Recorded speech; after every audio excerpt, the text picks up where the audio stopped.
So, we come together again.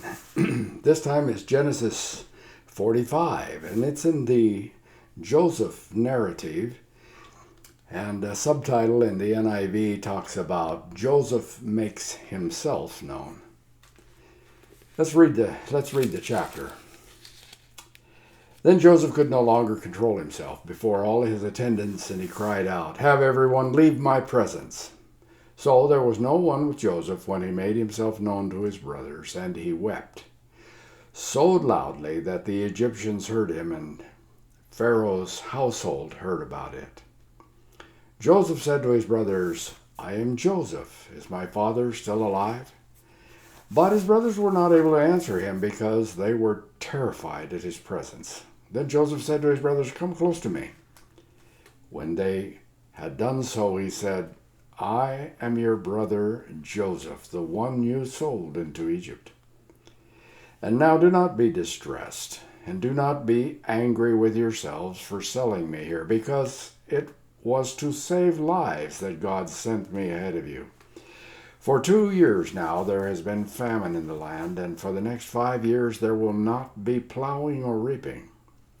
But God sent me ahead of you to preserve you a remnant on earth, and to save your lives by a great deliverance. So then, it was not you who sent me here, but God. He made me father to Pharaoh, lord of his entire household and ruler of all Egypt. Now hurry back to my father and say to him, 'This is what your son Joseph says. God has made me lord over all Egypt. Come down to me, don't delay. You shall live in the region of Goshen and be near me. You, your children and grandchildren, your flocks and herds, and all you have, I will provide for you there, because 5 years of famine are still to come. Otherwise, you and your household and all who belong to you will become destitute. You can see for yourselves, and so can my brother Benjamin, that it is really I who am speaking to you. Tell my father about all the honor accorded me in Egypt, and about everything you have seen, and bring my father down here quickly." Then he threw his arms around his brother Benjamin and wept, and Benjamin embraced him, weeping, and he kissed all his brothers, and wept over them. Afterward his brothers talked with him. When the news reached Pharaoh's palace that Joseph's brothers had come, Pharaoh and all his officials were pleased. Pharaoh said to Joseph, "Tell your brothers, do this, load your animals and return to the land of Canaan, and bring your father and your families back to me. I will give you the best of the land of Egypt. You can enjoy the fat of the land." You are also directed to tell them, "Do this, take some carts from Egypt for your children and your wives, and get your father and come. Never mind about your belongings, because the best of all of Egypt will be yours." So the sons of Israel did this, and Joseph gave them carts, as Pharaoh had commanded, and he also gave them provisions for their journey. To each man he gave new clothing, but to Benjamin he gave 300 shekels of silver and 5 sets of clothes. And this is what he sent to his father: 10 donkeys loaded with the best of things of Egypt, and 10 female donkeys loaded with grain and bread and other provisions for his journey. Then he sent his brothers away. As they were leaving, he said to them, "Don't quarrel on the way." So they went up out of Egypt and came to their father Jacob in the land of Canaan. They told him, "Joseph is still alive. In fact, he is ruler of all Egypt." Jacob was stunned. He did not believe them. But when they told him everything Joseph had said to them, and when he saw the carts Joseph had sent to carry him back, the spirit of their father Jacob revived, and Israel said, "I am convinced. My son Joseph is still alive. I will go and see him before I die." Well, yeah. Wow, what a story.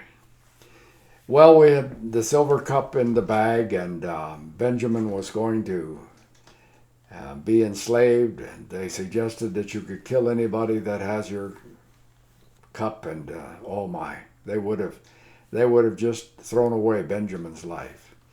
But there is a happy reunion when Joseph reveals himself to his brothers and to his brother from his blood brother from same mother, Benjamin. Boy, what a time that must be. And of course, you know, the image down on the right and lower there, all of Joseph's brothers bowing down to him would have reminded both he and them of the dreams that he had shared with them a long time ago. And God had fulfilled it all. What a celebration. Well, the trick here is to keep the central theme focused, and Moses is doing that. It has to do with life and death. Back all the way to the Garden of Eden. If we do things God's way, we live. And it is God's delight to give us abundant life. But if we do things wrong, we'll die. Because the thief has come to steal and kill and destroy. So Joseph had ordered his servants to put his silver cup in Benjamin's sack. Now, that was a trick. And then he had the servants overtake the brothers and ask, "Why have you repaid good with evil?" That's in verse 4 of this chapter. This is a wicked thing you have done in verse 5. As the readers, we think when we read this that it's about accusation and about the cup. But it's a way bigger picture than all of that. The real offense wasn't the cup. It wasn't any kind of lies they had told immediately. It was a lie a long time ago. The sin was selling Joseph off to Egypt and then deceiving their father about it. And they felt the guilt of all of that.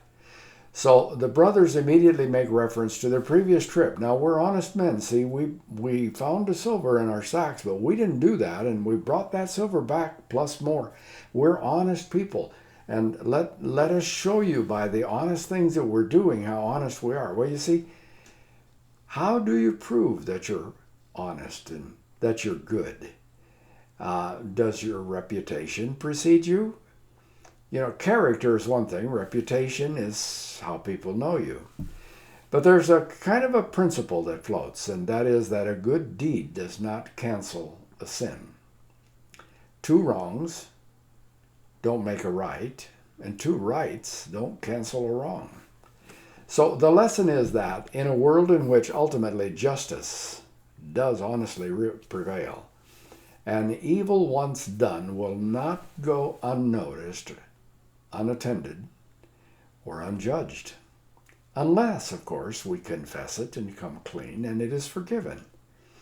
Now, these brothers are blinded by their own guilt, and guilt often drives, like it did them, to make foolish statements and decisions. Guilt will drive us to do unbelievably foolish things as well. Matter of fact, the drivers in our lives that make us do dumb things typically are guilt, fear, and appetite. And Satan watches us, and he knows, he gets to see exactly where we feel guilty and what we fear, and he watches and knows what our appetites are, and he likes to tempt us at these 3 points. That's how he has access to us. Well, Joseph's plan of action had been working, and it was going to bring a kind of a confession out of his brothers. You see, their guilt, along with their ignorance of the cup in Benjamin's sack, set them up to make a rash and foolish vow. But it also put Benjamin's life at stake. And it put them at risk of becoming slaves the rest of their life. So they said, foolishly, "If any of your servants is found to have it," that is the silver cup, "he will die, and the rest of us will become my Lord's slaves." Oh, yeah, okay, well, so they look in the stuff, and sure enough, there in Benjamin's sack was the cup. They tore their clothing in rage. Now, that's exactly how Jacob had responded when these brothers came with the deceiving trick of showing a blood-covered garment that was Joseph's. Matter of fact, it's kind of a mirror image of Jacob's response, and here they're feeling the same things that Jacob felt all along. Well, there's a principle that says what you do to others will be done to you, and here it's coming. Well, maybe it's being set in motion for us to know about it, but anyway, it is a Bible principle. It's a principle of the universe. So the interesting thing is that Moses was writing this, making a record of this history and of God's working in history, is not wanting to show us any revenge on Joseph's part, but he wants us to see the repentance on the part of the other brothers. Joseph has been manipulating his brothers and forcing them to be frustrated and talk, and he had heard them talking and saying that what has happened to us is punishment for what we did a long time ago. So obviously everybody's aware of that, but they say in Joseph's presence, now what can we say? And that kind of is cast in a way that you have to answer negatively. How can we prove our innocence? Well, sometimes it's pretty tough. And then they say, rightfully so and very correctly, God has uncovered your servant's guilt. There's the confession, you see. Now, the other was in the negative. We can't prove to you that we are good or honest people. We can't even claim our reputation this far away from home. But here's divine judgment, and they are aware that sin will be accounted for. So while the immediate issue involves the silver cup, there's also an overarching sense of confession about the former act and the guilt they felt about it, having sold Joseph down into Egypt. And here it is, uncovered. So Joseph's scheme has guided his brothers into a situation where they now felt that exactly what Joseph probably had felt when they sold him off into Egypt. And then Benjamin, the young lad, by this time, I'm sure Joseph wouldn't have recognized him. He was kind of grown up. Time had gone by. And what would the brothers do to return without Joseph? They had pledged their lives and their honor and everything that they would bring Benjamin back safely.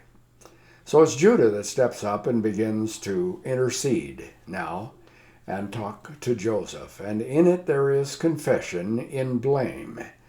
So Judah retells the whole story about Joseph, and he expresses the feelings of everybody.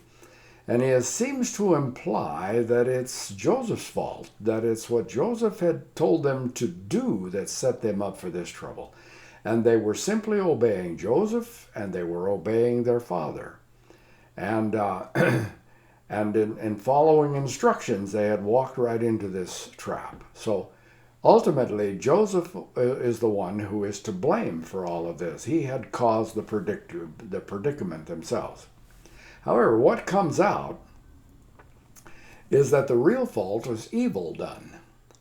And the brothers intended to do evil toward Joseph. And they had reported, he is no more. But now they had been saying he is dead.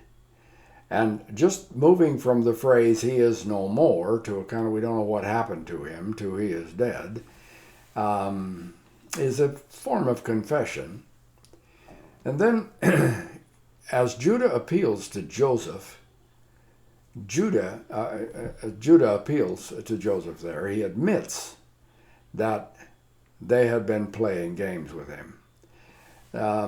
They kind of excused themselves because they really didn't know for sure whether Joseph was dead or not. So, but they did own up to the fact that they killed him. They would have killed him and decided to do it a different way. There's another clue in this, and it may be kind of a slip of the tongue, but in retelling the story to Joseph, Judah clearly states what had been said before: Joseph is dead. So what he's recounting is the original intention to kill Joseph. Now he doesn't say we did this, but he does say God found us out. So while it may have been just a slip of the tongue, it becomes a clue to the present state of mind that the brothers are in when they are with Joseph at this time. Then Judah appeals again, and he brings up another issue. He said Jacob's response to the demand was no. And then he said, okay, and it may kill me if you take Benjamin down to Egypt. It said, you know that my wife bore me 2 sons. One of them went away from me, and I said, he has surely been torn to pieces. So Jacob doesn't say that he's died. He says, I concluded that he had been killed by a wild animal or something. So there's a reflection of their guilt and their lying to their father in this, and it is a form of confession. Confession is always important in the Bible. I want for us to note also that for the second time, Judah is the one who intervenes. Both Judah and Reuben. Reuben was the firstborn, but the right of the firstborn is going to skip over Reuben, and then the secondborn and thirdborn, and the fourthborn, Judah, is actually going to be the one who receives the blessing of the firstborn. And so Judah is the one that steps up and pleads for Benjamin's life and safety. I want to also note that Judah's words are what took Joseph apart.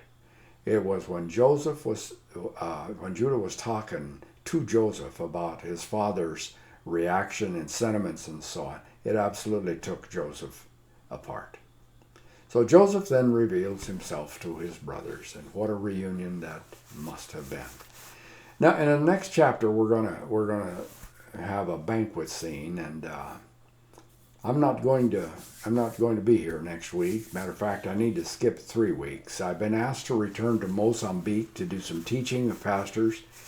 They've asked me to come back and share with the professors at the seminary over there, and I may get a chance to speak to teachers at a teachers college that the government has asked us to build and sponsor, and I understand it's open, and the first student teachers are now in the facility. It's a huge facility.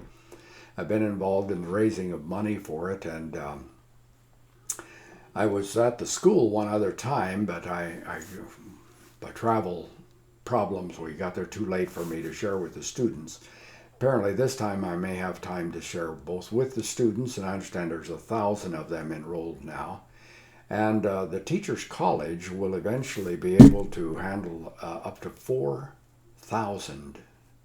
There's a 1-year program and a 3-year program, and it'll be up to 1,000 in the 1-year program, and then the subsequent years, the 3-year program, we could have as many as 4,000. So we built a huge facility. Not everything is finished yet, but it is functional, and I understand it is open. The government asked us to build a wall between the children's school and the teaching school college, and that's taking some extra money, so I'll be carrying some money as I go to help with that. But if you think a bit about me in the next 3 weeks, pray for me, and then about 3 weeks from now we'll come together again and do another one of the insights out of God's Word. Thanks for joining me tonight, and may God richly bless you.